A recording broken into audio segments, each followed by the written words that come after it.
Bueno, queridos amigos, es jueves de Géneros y Mareas y ya está con nosotras Montserrat Antúnez. Monse, bienvenida. Nos vas a hablar de un tema muy interesante el día de hoy. Fíjense, es sobre los hechos de los derechos, perdón, de mujeres migrantes, los cuales están en riesgo con la presencia de más militares. Esto porque, bueno, ya que el tema ya está sobre la mesa, ya está casi aprobado, pues hay que hablar de los retos que hay para ciertos grupos y sobre todo para las mujeres.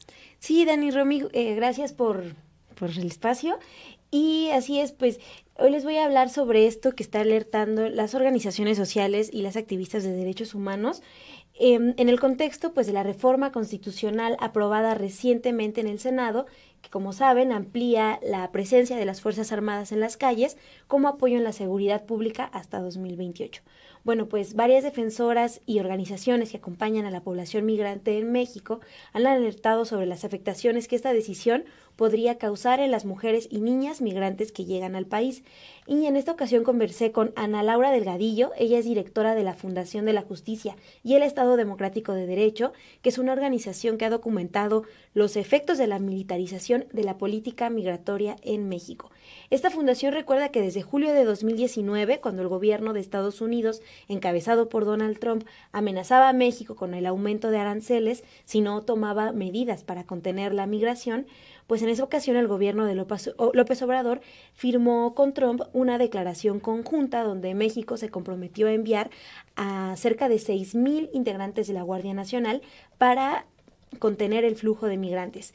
Y también amplió un programa conocido como Permanecer en México, que como ustedes recordarán, pues fue señalado porque las personas que entraban a este programa fueron víctimas de varios delitos como secuestros y asaltos. Bueno, este programa concluyó en 2021, pero la presencia de la Guardia Nacional para contener el flujo de migrantes sigue en el país. Y desde 2019 esta fundación ha documentado cómo se ha militarizado el Instituto Nacional de Migración, porque en la práctica la Guardia Nacional es la que está realizando tareas migratorias, la mayoría de las veces sin ningún tipo de vigilancia y de supervisión. Esto lo comenta Ana Laura Delgadillo. Por ejemplo, ella alerta que para septiembre del año pasado habían documentado que al menos 19 de los 32 delegados del Instituto Nacional de Migración eran militares o habían tenido algún cargo militar. Esto fue lo que nos dijo Ana Laura Delgadillo específicamente sobre cómo ha afectado la militarización a las mujeres migrantes en México. Nosotros lo que vimos ahí es que hay historias de abuso ya en los aeropuertos, de las revisiones que se empezaban a hacer ya por parte de la Guardia Nacional. Pero también recolectamos testimonios, por ejemplo, de mujeres que habían sido víctimas de violación en estaciones migratorias por la Guardia Nacional y mujeres una gran cantidad de mujeres que han sido víctimas de detención arbitraria también por parte de la Guardia Nacional. Nosotros creemos que frente a esta violencia son las mujeres las que son más vulneradas, son las que son más susceptibles de ver afectada su integridad, porque, por ejemplo, cuando hay algún operativo o algo, pues las mujeres generalmente van con niños y con niñas, entonces no tienen la facilidad para moverse que tienen los hombres, por ejemplo, pero también lo que hemos visto es un criterio pues muy machista y muy antinegro por parte de los elementos de la Guardia Nacional. Esta información la comparte la Fundación para la Justicia y el Estado Democrático porque en mayo de este año publicó el informe llamado Bajo la Bota, que documenta violaciones a los derechos de migrantes y que fue elaborado con otras organizaciones como el Instituto para las Mujeres en la Migración. Estos organismos han detectado cómo la violencia de género está presente en la experiencia migratoria de las mujeres, muchas veces desde el inicio, porque es esta violencia la que las impulsa a salir de sus países en busca de un lugar seguro. Y además se enfrentan con este tipo de violencia en los países a los que llegan, en este caso en México. Con lo aprobado recientemente en el Senado, a Ana Laura Delgadillo le preocupa que la Guardia Nacional y los militares actúen en tareas de migración sin ningún tipo de control como lo han hecho hasta ahora. Esto es lo que nos comentó. El problema es que, en primer lugar, no existen realmente mecanismos de control, ni mecanismos de denuncia, ni mecanismos de seguimiento de denuncia efectivos. El ejército actúa sin ningún tipo de supervisión pero además actúan reservando la información en confidencialidad. Hasta este momento nosotros no hemos visto que el Poder Legislativo sea un mecanismo de control. Lo que sorprende mucho es que hayan pasado todas estas reformas sin que hayamos ni siquiera escuchado que hayan llamado a comparecer a los titulares de la Secretaría de la Defensa Nacional y de la Marina para que rindan cuentas de su actuación y para que ellos justifiquen su presencia en tareas de seguridad y en otras tareas que corresponden a civiles. Y la otra cosa es el Poder Judicial, que es el otro mecanismo de control. Es muy preocupante que a esta fecha la Suprema Corte de Justicia de la Nación no haya resuelto controversias, acciones y amparos que tienen más de 3 años esperando en la Suprema Corte para ser resueltos sobre el cuestionamiento de que las Fuerzas Armadas participen en tareas de seguridad. La defensora también alerta que así como no hay mecanismos de control, en estos años la Comisión Nacional de Derechos Humanos tampoco ha cumplido su labor de investigar las violaciones a los derechos humanos de las mujeres migrantes. Esto es algo que pues está en las responsabilidades de la Comisión y que ya tendría que estar presionando incluso el gobierno federal para que la Comisión actúe en este sentido. Eso es lo que comentó sobre la responsabilidad de la CNDH en la atención a mujeres migrantes. Que hay una gran cantidad de violaciones y abusos que se cometen por militares y por la Guardia Nacional y que definitivamente estas personas no tienen a la mano un mecanismo que pueda defender sus derechos. Muchas, por ejemplo, de las personas migrantes ni siquiera saben que pueden, por ejemplo, promover una queja ante la Comisión Nacional de los Derechos Humanos. Promover un amparo en contra de una violación es prácticamente imposible, o sea, porque por ejemplo muchas de las personas que pueden ser víctimas de delitos por parte de la Guardia Nacional y de los militares están, muchos de ellos indebidamente incluso detenidos en estaciones migratorias y no hay ahí una asesoría real por parte de la Comisión Nacional de los Derechos Humanos para que puedan meter una queja o para que puedan promover un amparo. Otra de las reflexiones que tenemos que hacer es que para la población migrante y solicitante de asilo es prácticamente imposible acceder a los mecanismos de defensa de derechos como la Comisión Nacional de los Derechos Humanos o a través de un juicio de amparo al Poder Judicial. Bueno, y la reforma constitucional todavía se va a discutir la próxima semana en la Cámara de Diputados, pero Ana Laura Delgadillo sí invita a la sociedad a que nos cuestionemos pues cuáles son este tipo de violaciones que están sufriendo las mujeres migrantes y no esperar, ella comenta, a que nos pase a nosotras para sensibilizarnos. Vamos a escuchar el llamado que hizo. Imagínate una mujer violada en una estación migratoria que está bajo custodia de los militares, ¿cómo va a presentar una denuncia? Una mujer que llega al aeropuerto, que puede sufrir abuso sexual, tocamientos, lo que tú quieras en el aeropuerto, ¿cómo se va a defender?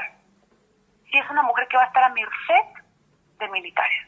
Tendría que haber ya una cantidad de cuerpos de la Comisión Nacional presentes en el aeropuerto para estar vigilando cómo está siendo tratada la población migrante.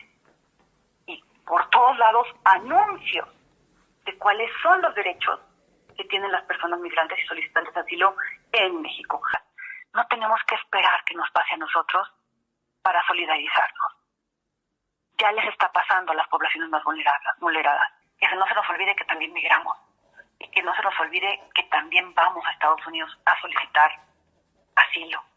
Y ni siquiera Estados Unidos está utilizando a los militares para frenar la migración, lo que sí está haciendo México. Esa es la información que les traigo este jueves, Daniela Romina. Pues es tremendo, ¿no? Porque siempre en contextos de militarización y en cualquier contexto de violencia, siempre son los migrantes los más vulnerados, ¿no? En las condiciones de más vulnerabilidad, porque aparte el hecho de que ellos pudieran interponer una denuncia, hay que recordar que son personas que están en una condición en movilidad y es muy complicado que puedan quedarse en un sitio a poner la denuncia, luego denuncias contra el ejército, que estamos hablando que son denuncias que no se tramitan hasta en años, es muy complicado. Otra de las cosas, a mí me gustaría preguntarte, Monse, si te comentaron un poco en cuanto a los contextos y a las mecánicas de discriminación y de violaciones, porque sabemos que hay determinados factores que vulneran más a las víctimas, el racismo, el color de piel, o de hasta de la nacional, no tratan igual, no, me imagino que a una persona que viene de Haití, al de Guatemala, o al que viene de El Salvador, ¿no? ¿Cómo se generan todos estos contextos de las violaciones a los derechos humanos que se han cometido desde el Instituto de Migración con estas personas que ya han sido militares y con la Guardia Nacional? Sí, Romina, fíjate que Laura Delgadillo y la Fundación para la Justicia, pues precisamente han documentado que las agresiones son distintas, primero cuando son hacia mujeres, ¿no? Que tienen esta connotación sexual, esta violencia de género, pero también es distinta por su color de piel. Como bien comentas, mujeres que vienen de África, mujeres que son pues de un tono de piel negra, son tratadas de manera distinta. Incluso el informe Bajo la Lupa, que se los recomiendo, hay un reportaje, testimonios de mujeres que aquí en México, aun cuando tenían sus tarjetas que comprobaban que fueron beneficiarias de un asilo, que tenían derecho al asilo, les rompían sus credenciales, ¿no? Aunque ellas presentaban que tenían documentos, pues por su color de piel, las expresiones también con las que se refieren a ellas, sí tienen que ver con su tono de piel, ¿no? Entonces sí alertan sobre esta cuestión del racismo.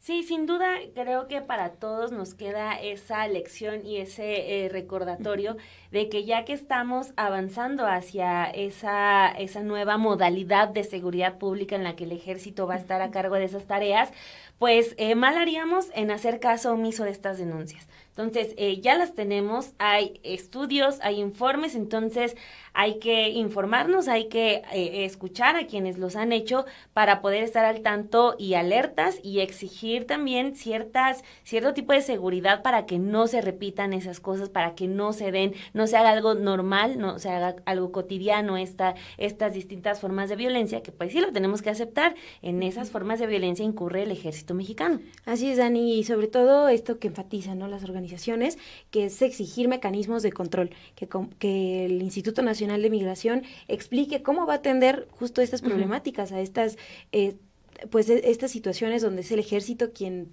va a preguntarle a las mujeres si son o no, tienen el derecho, ¿no?, a recibir el asilo. Entonces, por ahí hay que presionar, ¿no?, cómo van a actuar los militares.